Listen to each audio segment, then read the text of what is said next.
Like so many of us who've had the same hairstyle for years, the $50 bill is itching for a fabulous makeover, and now it's got it.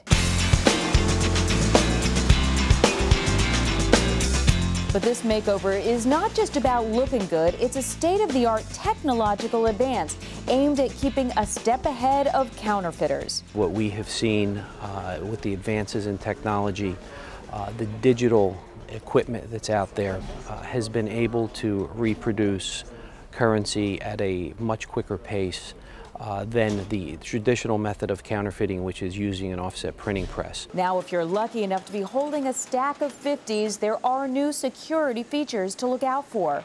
We met with Tom Ferguson. He's the director of the Bureau of Engraving and Printing. He explains some of the new features. The Series 2004 50 will introduce red and blue colors to the background, symbolizing the American flag. Also a silver blue star to the lower right of the portrait.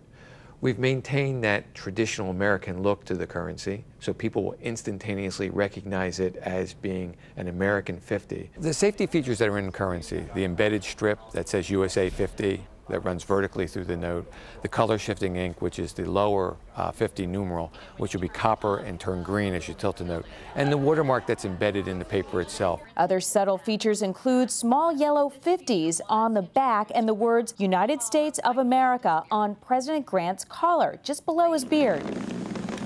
We refer to our money as paper, but the Treasury Department also uses fabric in the bills to make them more durable.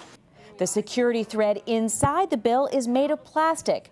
It's a sophisticated recipe that is difficult to duplicate. In 5 or 10 seconds, you can easily check a note, hold it up in front of the light, see the watermark, the embedded strip, check the color shifting ink, and that feel of currency.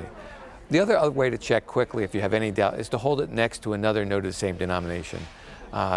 A 50 next to another 50, a 20 next to a 20.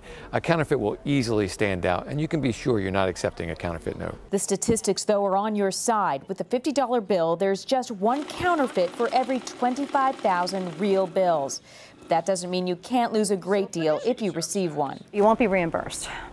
And what we do is it's important, though, for you to surrender that note to the Secret Service and or your local police. Now, if it is genuine and you just have a suspicion, they'll return it to you as soon as they have an opportunity to look at it. The fact is that most of us in our lifetimes have never gotten a counterfeit note. The number of counterfeits are so small that it really is something that's hard for us to convince the public sometimes to look. But government officials do want you to look, especially if you hold a large denomination.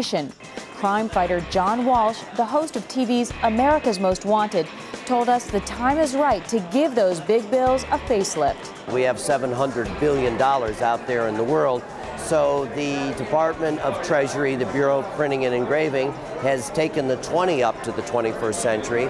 They're working on the 100, and we're revealing the $50 bill now, which is going to make it very, very difficult for people to counterfeit our money. It's a real high-tech tool. We're going to continue to improve our currency and continue to make it safer, smarter, more secure, staying ahead of technology, staying ahead of counterfeiters. So we want to maintain that confidence, that instantaneous recognition of a genuine U.S. note. So we're going to continue to introduce new changes every 7 to 10 years. And we're going to follow up this new 50 with 100 in about another year or so and continue to look at making our currency the most secure we possibly can.